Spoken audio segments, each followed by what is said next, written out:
For 15 years, a stunning variety of airplanes have flocked once a year to the capital of Kansas, Topeka.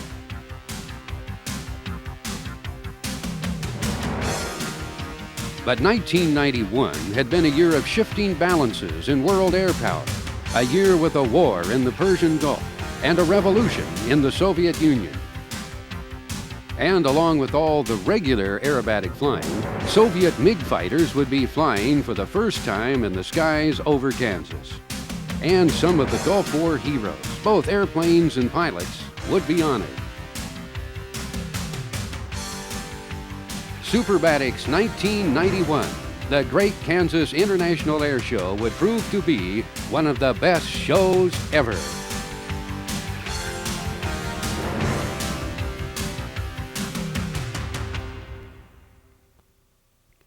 Getting the show started on schedule proved more than the normal challenge. A ferocious storm with damaging hail and high winds swept the Topeka area Wednesday night, 2 days before the Saturday show opening. Show tents were blown a half mile, and water deluged the Forbes Field, the site of Superbatics 91. Miraculously, no aircraft were damaged, but show schedules and the practice and orientation flying that normally takes place before an air show were in shambles, and rough weather in Kansas and across the eastern U.S. would delay by 3 days the arrival of a pair of MiG-29s, which were nearing the end of a 7-city flight display tour of the U.S. With the sun peeking through late Thursday afternoon, some of the air show performers squeezed in some practice.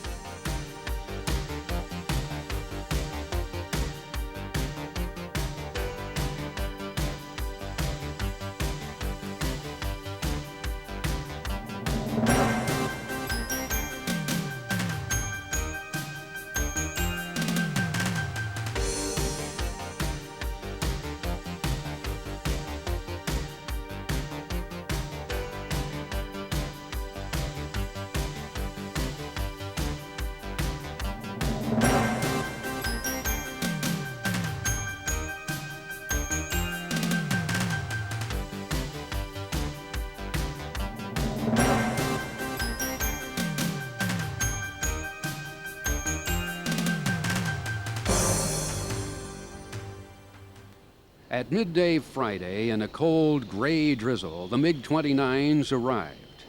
Only 1 year earlier had this airplane, the top-of-the-line Soviet fighter, first flown in U.S. airspace to participate in a few air shows. And prior to the recent era of Soviet glasnost and perestroika, the MiG-29, a fighter that went into service about a decade ago, had never been exposed to the public.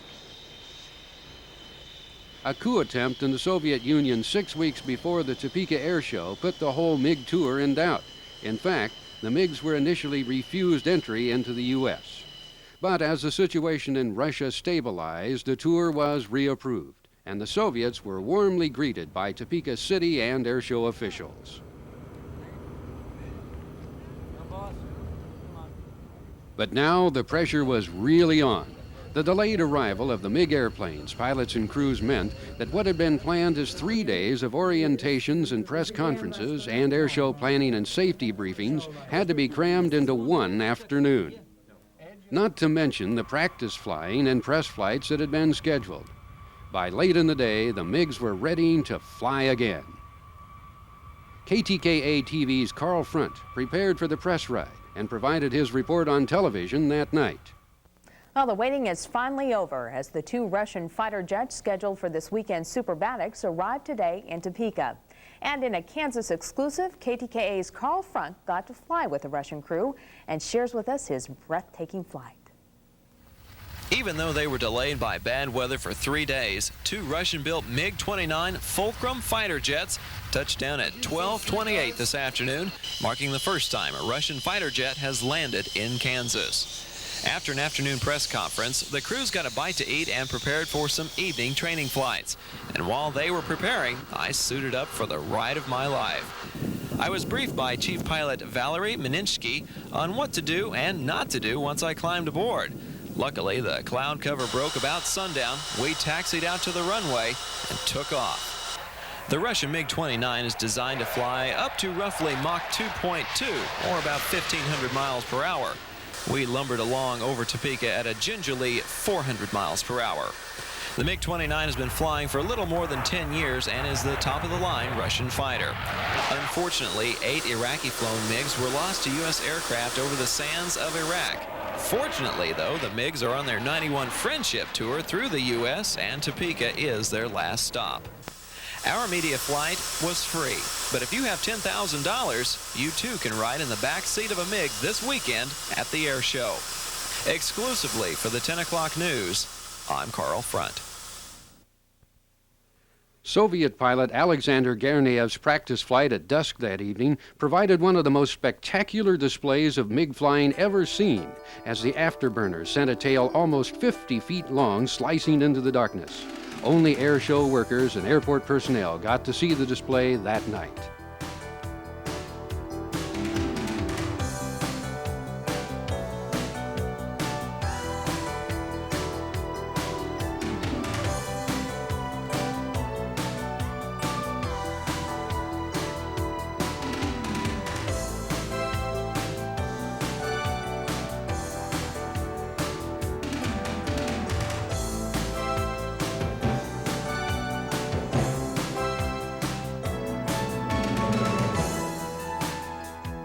Those who saw that night flight anticipated all the more the series of MiG-29 demonstrations and all the rest of the flying that lay ahead for Air Show weekend.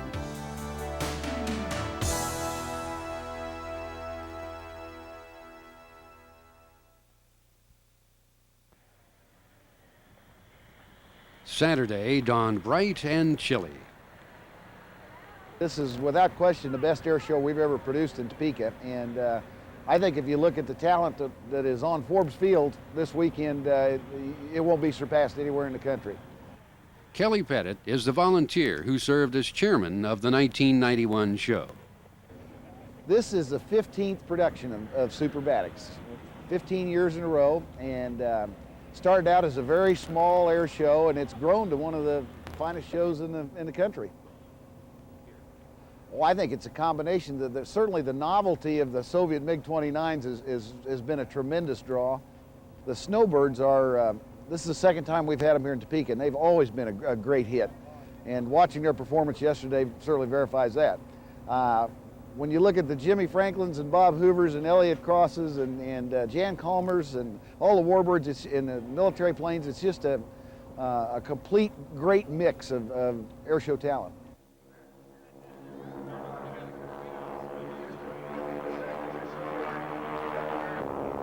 The Canadian Forces Skyhawks jump team opened the show as the crowd awaited the flying to come. It's showtime, Superbatics, 1991, day one. All right, and there you have the red and white maple leaf of the Canadian Skyhawk.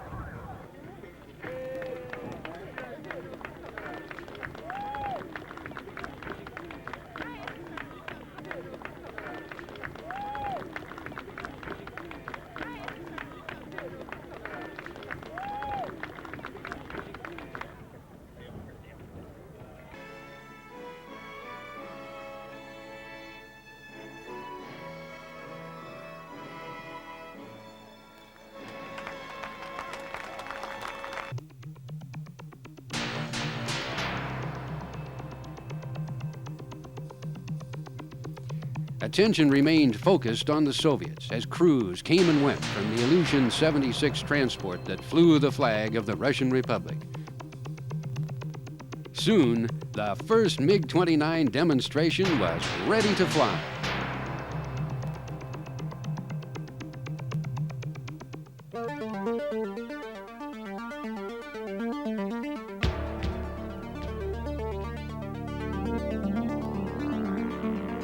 The MiG-29, developed in the late 1970s, has high thrust-to-weight ratio, can be armed with the latest in heat and radar-guided missiles, and is similar in size and performance to the U.S. FA-18, operated by the Navy and Marines.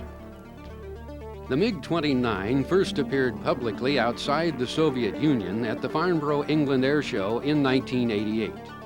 In all their displays at air shows, the MiG-29s flown are fighters operated by the Mikoyan Design Bureau, the Soviet manufacturer. And they're flown by the best test pilots from the Bureau. The sharply honed skills and instincts of test pilots make them especially adept in demonstrating new aircraft. And one of the maneuvers they perform is a tail slide, where the airplane climbs vertically to a stop and then slips backwards momentarily. The maneuver is demanding for the pilot and engines of a high-performance jet because of the risk that the reversed airflow can cause the engines to flame out or quit. But the MiG pilots have successfully performed the maneuver for 3 years.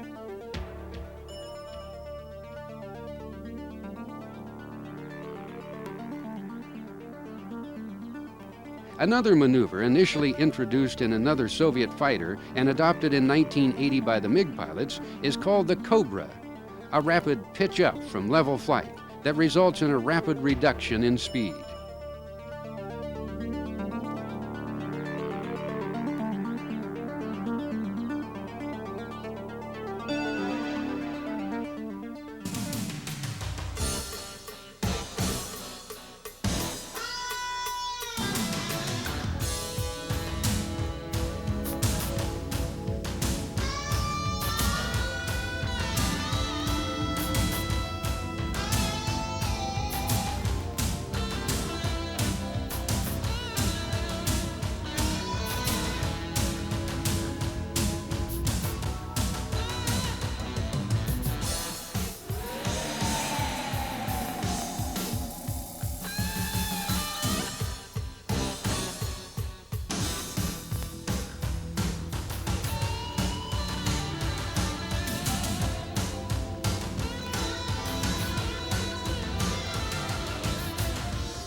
The MiGs flew 4 demonstrations at Superbatics 91, and as always, the crowd's attention was riveted on the MiG action. Although the MiGs were the most unique attraction at Superbatics 1991, there was an airport and sky full of other airplanes for the crowd to see. At all air shows in the U.S., safety of the crowd is the first priority. A daily safety briefing is required of all pilots. And on each of the show mornings, pilots gathered for a briefing that covered all aspects of the flying procedures, weather, radio communications, and rules. The air boss, Bill Noriega, is responsible for all flying and served as the principal briefer. Everybody, just to check in with me to see if we're on time before you start in. The Federal Aviation Administration oversees safety and has imposed strict rules to make sure airplanes fly safe distances from the show crowd. This FAA tape is used to help air show sponsors understand the rules and procedures. The one regulation that will not be waived, paragraph A of section 91.79, states that no person may operate an aircraft below an altitude allowing, if a power unit fails, an emergency landing without undue hazard to persons or property on the surface. Since such rules, the safety briefings and airshow pilot approval processes were put into place almost 40 years ago, there has never been a fatality to an airshow spectator in the U.S. Another critical element to an airshow's success is its narrator. Bill Bordelot was the man at the microphone in Topeka and does dozens of shows each year. We provide sound systems and radio communications. Of course, I've done narration for the last 23 years in the air show business, and I guess I probably have been to around 600 or 650 maybe sites over the last few years, something of that nature. Forbes Field has a tremendous history of World War II aircraft. It was a big base here for B-24s, and then later on B-29s. And the very essence of this base here, of the existence of this base, gives it a great heritage. And to tie this air show together with the Combat Air Museum makes it very, very unique. And they get a good mix of everything from civilian acts to the military participation to the warbirds, the static displays, and just good Heartland America fun and camaraderie. One of the staples of air show flying is a little biplane called the Pitts Special, used widely at shows and in aerobatic competitions. In Topeka, the FINA 260, sponsored by FINA and carrying a 260 horsepower engine, was flown by Jan Colmer. Colmer had been a Navy pilot in the 1950s and then returned to flying again in the 1970s when his interest turned to aerobatic competition and then to airshow flying. The airplane's lightweight, good power, and great control response gives it extremely rapid and abrupt maneuvering capability. Colmer makes the loops, rolls, hammerhead turns look easy. But how about that view from the airplane?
If the Pitts is the classic airshow airplane, then Bob Hoover is the airshow pilot all the others look up to. Well, I learned to fly in 1938, and I've been at it steadily ever since. I don't know how many thousands of shows I might have participated in, but there are a great many. Hoover's flying record goes well beyond air shows. He was a P-38 fighter pilot during World War II and a test pilot along with Chuck Yeager testing the X-1 rocket plane. He currently flies a Rockwell Shrike Commander at shows. What I do is a series of maneuvers that are normally only seen in fighters, and then I repeat those same maneuvers with only one engine rolling into the dead engine, which is a real taboo and no-no in twin-engine flying normally. However, the airplane doesn't know anything except how well it's being handled, and as long as it's being flown within its design envelope, both airspeed and G-wise, you can do an amazing thing with a lot of amazing things with the airplane. And each day you've got a different set of circumstances. You've got the wind, which varies, you've got the temperature, which changes, and all of that affects the profile of the airplane. And there are no onboard computers. Everything is in your head, and you're eyeballing everything to see exactly where you are and where you're going to recover and where you will end up. And it makes it challenging. The last part of the portion of the profile is one that I call the energy management maneuver. I start out at approximately 3,000 feet, convert that altitude into airspeed right up to the red line. Then Hoover shuts off both engines. And I follow through with a loop, an 8-point roll, a 180-degree turn, side slips and landing. And if I'm lucky, I'll go right up to where the airplane's parked now. All of that from 3,000 feet without power. So the airplane has been treated as a glider, but it's really a matter of managing your energy. Well, I guess it all boils down to I'm doing something I really enjoy. I have an opportunity to meet some of the finest people in the world, and I can hardly go any place in the world without having people come over and say hello. I have friends everywhere I go, and that in itself is very rewarding and makes it all worthwhile. Military aircraft are often a feature of flying and displays at aviation events. But in this year of the Desert Storm Air War, participating aircraft and pilots were honored all over the country, and Topeka gave them a rousing welcome. Meet Air Force Captain John Dobbins of Gulf, Kansas. This is the A-10 Thunderbolt II, more probably well known as the Warthog because it doesn't always have the pretty features that other airplanes have. When Desert Storm did start, we were flying nights and sat night alert so we could take off whenever the Army needed us, plus flying night sorties and finding targets using mainly the IR Maverick that we carried on there to find and engage targets. Once we get something burning on the ground from an Iraqi position, then we could engage it with our free fall ordnance or with our gun. It's been a real good time. You know, a lot of people have been coming up and saying, oh, you were in Desert Storm? Well, thanks a lot for doing that, and kind of warms the heart to hear that. Other key Desert Storm airplanes were honored during the Superbatics weekend. The F-16, a single-pilot, single-engine Air Force jet that served a variety of bombing and attack roles throughout the Gulf War. The FA-18, operated by the Marines and Navy and flown off carriers, it demonstrated its dual-role capability for the first time, its ability to attack ground targets and tangle in air combat as well. Army Apache helicopter gunships helped begin the Gulf War, going inside Iraq and destroying key radar sites to open the way for attacking bombers.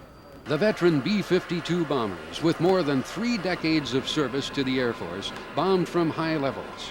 Their attacks on concentrations of Iraqi troops led to large-scale surrenders. Navy F-14 Tomcats patrolled the skies over the fleet and protected ships at sea from attack. F-4s, highly modified with elaborate electronics and radar-seeking missiles, attacked Iraqi radar and communication sites with great effectiveness. My favorite parts, probably military aircraft, just because I'm in the military myself, and I just kind of enjoy watching the military aircraft. Just like the old pilots and the stunt things that they do, the stalls and stuff are pretty neat. There is always a lot of attention to airplanes on display. But the flying is what gets the crowd excited. One feature that makes a great air show is team formation flying. And at Superbatics 91, it was the Snowbirds from the Canadian Forces. They fly 9 Tudor training jets and are among the most graceful and tight-flying teams in the skies. The Snowbirds have been doing demonstrations for 2 decades. All formation flying is led by one pilot, and all others follow him, flying their maneuvers by concentrating on his lead. Major Bob Steffen is the current leader of the Snowbirds. I would normally be in front, so I am the eyes of the formation, and when everybody else is flying off my wing, they're looking at me instead of looking at the ground. I fly for them, and they're flying formation off of me. And I'll start things off by calling a cadence. The first thing I'll do is turn the smoke on, so Snowbird smoke now, and then I'll start a cadence. 3 back, 2 back, 1 back. That doesn't mean miles or feet or hundreds of feet. It's just a cadence so that the people that are flying on my wing know that 3 back, 2 back, 1 back will be followed by pulling up. And on the term pulling up, I'll start my initial loop. When I do that, I'll telegraph first, which means that I'll just ease the nose up slightly so they know what's coming. Then I'll come on with the G. G is the gravitational pull of gravity. As we sit here, we're experiencing 1 G. That increases in the loop that I'll do, the initial loop and every other loop that I normally fly in a show, to about 3.5 G. So at that time when I'm under 3.5 G, I'm 3.5 times my normal body weight, so you're being forced down into the seat. We maintain that right up into the vertical, right until we're upside down on the back side of the loop, where the G finally decreases and we get what's called into a float at the top of the loop, where the G is down to about 1 or slightly less than 1. You'll get a very light feeling in the seat of your pants. Down the back side of the loop, again, the G will come on, and everybody anticipates that, and I'll call tightening down the back side so that all the people on my wing know, in fact, that that loop is tightening.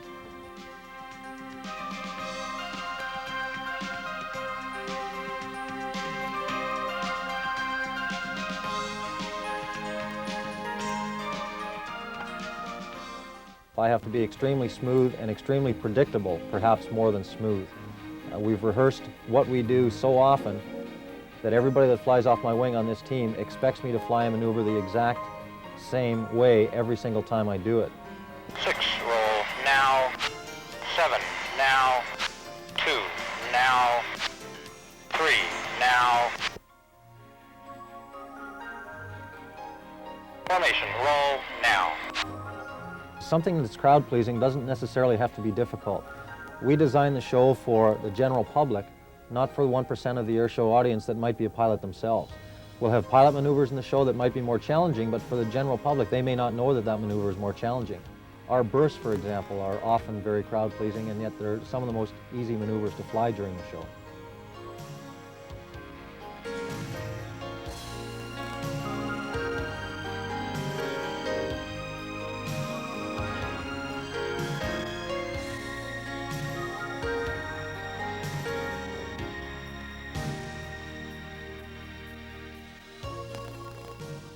Five-plane line abreast sequence that we do is also very challenging because the airplane is a little bit underpowered, and during that maneuver, when you have 5 airplanes all in a straight line, not behind each other but beside each other, we first take that formation through a roll, and then we take that formation back up into a loop.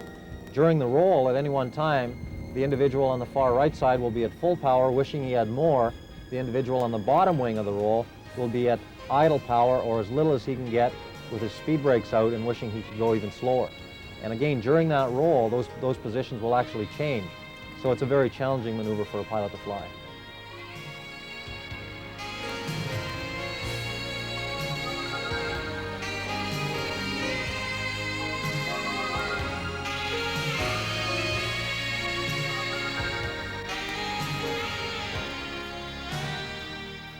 And there's a beautiful heart in the clear blue Topeka sky for all the ladies watching the show today.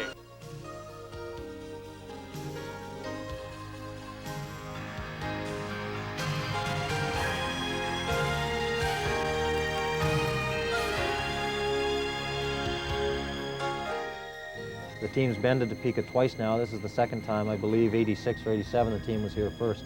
We enjoy it. It's the heartland of America. We've been hosted extremely well, and we've met an awful lot of nice people.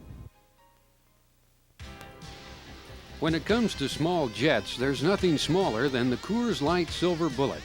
It's actually a BD-5 jet, and there were only a half dozen of the unique airplanes ever built. It weighs in at 432 pounds, and its wingspan is all of 17 feet. Its jet engine is similar to those in cruise missiles.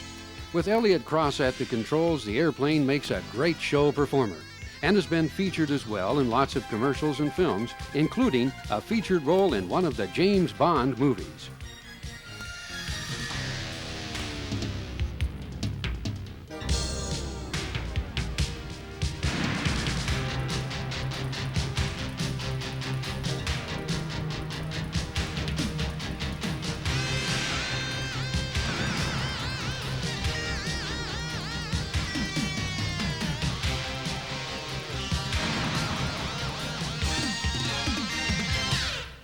Stunts, originating during the barnstorming era, have remained for half a century as part of the air show scene. What a way to put fun and excitement into a flying display. But the risks are measured and controlled. Two who do it best are Jim Franklin and Lee Oman. Franklin's been flying air shows for 23 years, and his modified Waco biplane has been flying for 50 years. Well, primarily, what makes our act unique are some of the maneuvers that we're actually doing. We're the only wing walk team that's doing the torque rolls, the tail slides, Lomchevak, and those exotic maneuvers like that, besides just the standard things of loops and rolls and hammerheads. So when we do a torque roll, well, that's a pretty good ride for a wing walker, and you're coming backwards and getting speeds up to 50, 60 mile an hour on occasions. And then some of the maneuvers, or I should call wing walking stunts that Lee is doing underneath the airplane, are very unique to this act, and which involves hanging underneath the airplane on a bar between the landing gear. And other than just hanging down there while he's there, I also do a roll with him hanging on the bar. And then there's another one that we do where he's actually standing on the belly of the airplane. And then we roll inverted, which puts him right side up and me upside down then. So it's a combination of the aerobatic maneuvers and the freestyle wing walk maneuvers that makes it the unique act that it is.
it's definitely concentration of, you know, where to step, where to grab, make sure you got grips, and, you know, paying attention to what's going on around you.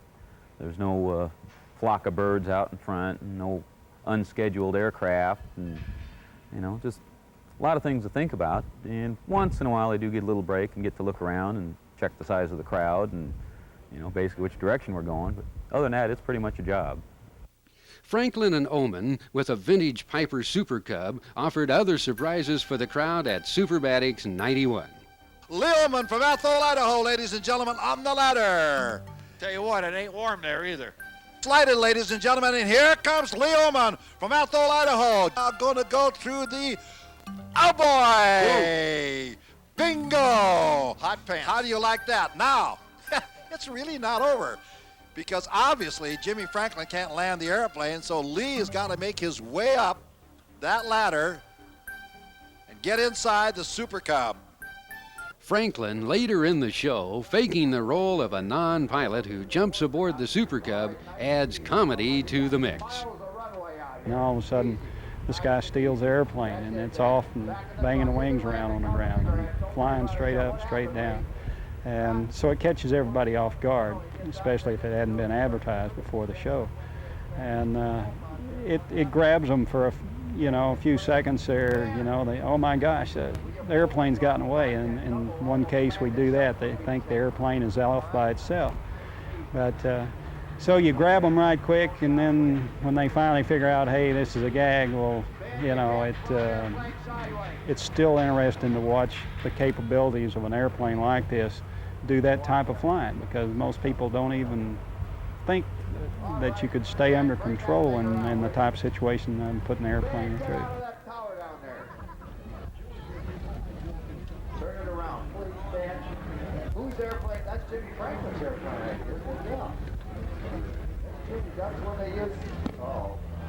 No, nice and easy. That's it, Ben. Now back in the throttle. Easy does it. Nice and easy. No, get that wing tip off the runway. Never mind that Chinese maneuver, one wing low. Easy. Attaboy. All right. Now get the other wheel down. That's it. Whoop. You almost had it there. Easy. Nice and easy. Ben, get the wingtip off the runway. Easy does it, Ben. Ben, Bob Hoover's looking at that airplane figure, my God, what happened? Well, yeah, he fell out. Whoa! Jimmy, I don't believe it. He fell out of the airplane. He's on the ground. And let's give our good friend, Mr. Jimmy Franklin, a big round of applause. Nice going, Jimmy. Jimmy's a busy man out here with a Carter plane. The restored airplanes from earlier wars, the Warbirds, often provide extra color at shows. And the Combat Air Museum and Warbird owners from the region always like to present their airplanes. A B-25 bomber, accompanied by a TBM Avenger and a T-28.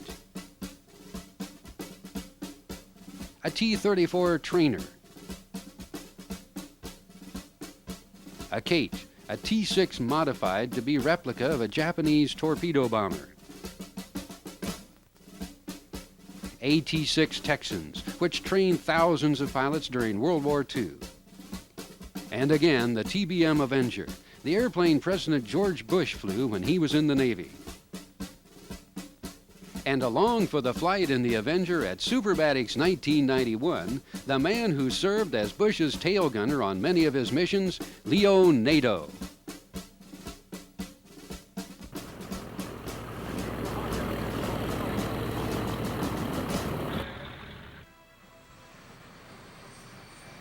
Sharing the skies during Air Show weekend was the 190th Air Refueling Group of the Kansas Air National Guard based at Forbes Field. For the 190th, this weekend was a homecoming of sorts, because this was the first Topeka Air Show since the Gulf War. In August, a year before, the 190th was given 48 hours to take 6 KC-135 refueling jets and fly them halfway around the world to western Saudi Arabia. Our primary mission, or my primary mission, the unit's primary mission, was to go to Jeddah, set up an air refueling base with all the support facilities and everything it would take to operate an air refueling operation. and then once the war started, execute that operation. We operated out of Jeddah, and we flew 3,600 sorties, air refueling sorties, and offloaded in the neighborhood of 440 million pounds of fuel. Roughly 40% of the air refueling that went on during the Desert Storm, Desert Shield flew out of Jeddah. And it was our unit that was the lead unit and had most of the command responsibilities in Jeddah. To put the amount of fuel in perspective, if 182 million gallons of fuel passed to the thirsty aircraft in the Gulf went to power a car with an average fuel economy of 20 miles per gallon, this car could travel at 60 miles per hour for the next 4,700 years. Topekan Chuck Stratman, a captain with the 190th who piloted one of the KC-135 refueling jets at Superbatics, says being an in-flight service station is more than just pumping gas. We flew daily missions to refuel combat aircraft in the Gulf, and we refueled them on their way in and out of Iraq. Our missions in the Gulf were on average 5 hours. Our missions here at Forbes, daily missions, are 3 hours long. In one single mission in the Gulf, we refueled as many as 20 airplanes. We refueled everything from F-15s, F-16s, F-111s, F-14s, F-18s, A-6s, A-7s, EC-135s, RC-135s, and F-117s. When the aircraft were on their way to their targets, they would hit us once, and we'd fill them up full of gas.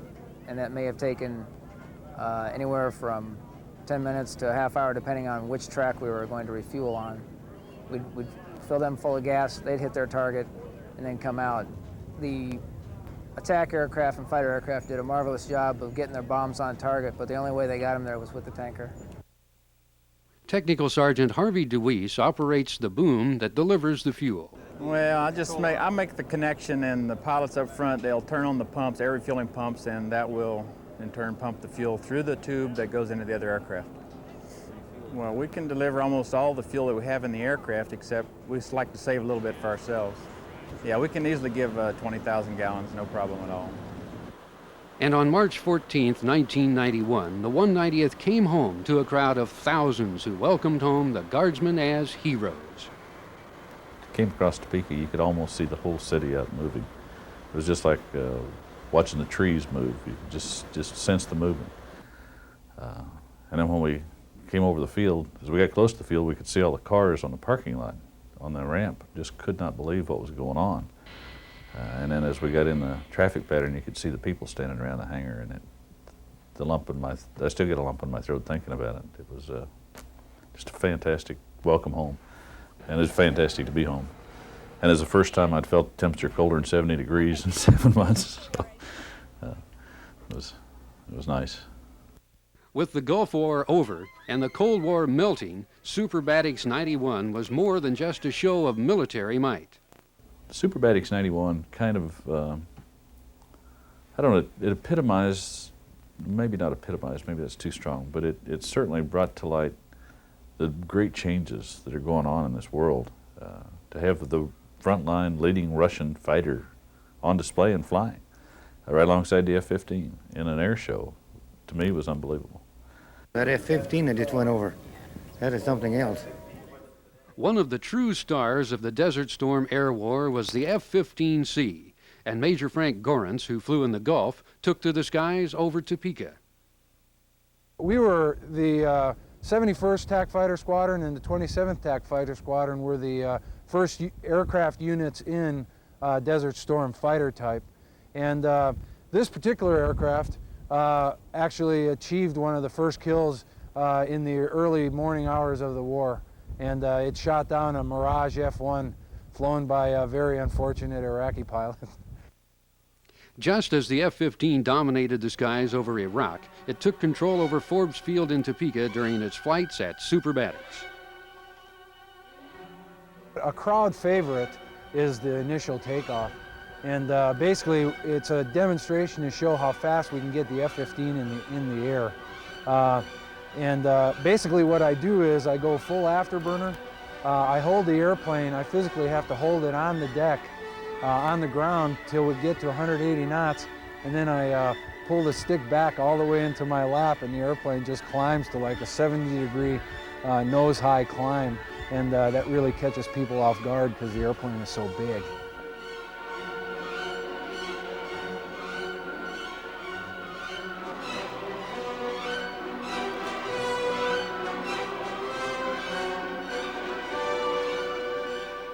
Another one of my favorites is a double Immelman, which I do a half loop. I enter this thing at about 350 knots, go to full afterburner, do a half loop, roll right side up, and then I do another half loop, all in about 6,000 feet of vertical airspace, which is tremendous for a fighter, especially for a fighter this big.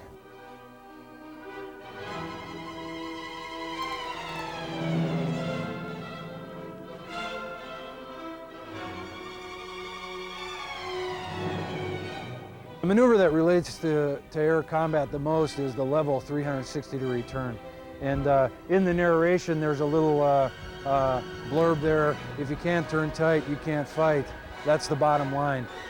We depend a lot on nose position, and if you can turn the airplane quickly and point at your adversary, we have the weapons to get off the airplane that can neutralize that adversary.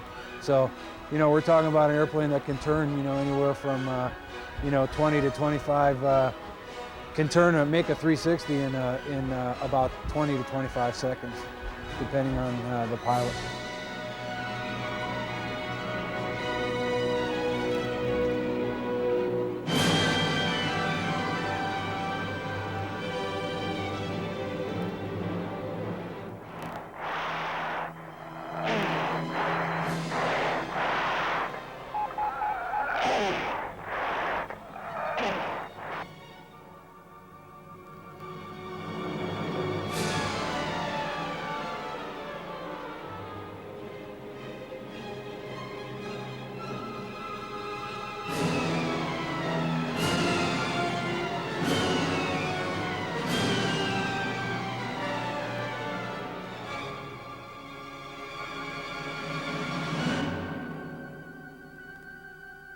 I fly anywhere from 500 feet up to 18,000 feet. I pull up to 9 Gs. In the hard turn, you'll see that 9 Gs. I do a climb up to 18,000 feet using full afterburner, and my maneuver airspeeds vary from anywhere from 180 knots down up to just below supersonic.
But no matter what your taste in airplanes and flying are, if you were at Superbatics 91, you found it in the skies over Topeka.